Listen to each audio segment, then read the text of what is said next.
Thank you. Are we headed for another algae crisis? Many of you have voiced concern about the brown, murky water on the Treasure Coast.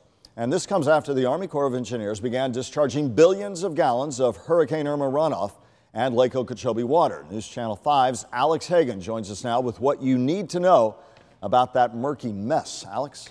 Well, Michael, environmentalists say it's too soon to tell if we'll get those algae blooms, but people still need to be aware of those potentially harmful effects going into the water. Also, it's important to note the cause of this is a combination of so many different factors. There was a time. The view's gorgeous. When Chad Del Rosa's view was pristine, filled with sea life.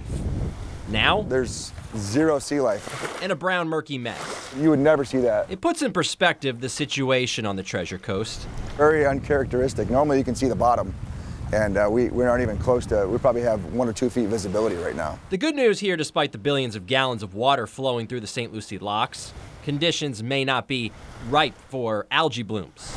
You can see the brown line. There very well may be bacteria, possible toxins in the water, thanks to those releases. You should always just make the assumption that the potential is there. You could never test so frequently to know exactly when it's toxic, so it's just better to avoid it altogether. Marin County Ecosystem Manager Deborah Drum says she's concerned the brown, murky water may stick around for weeks, maybe months.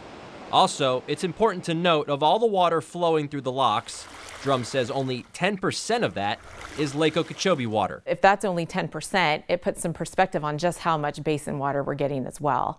When you combine those two things, that's when we get into these situations where we could have multiple years of recovery for our estuary. And that is something nobody wants to hear on the Treasure Coast. Oh no. Especially Chad at his waterfront home. It does, put a damper on everything that we moved here for. Environmentalists say right now the biggest impact is that water killing oysters in seagrass. Those impacts, of course, can get much worse. In the newsroom, Alex Hagan, WPTV, News Channel 5.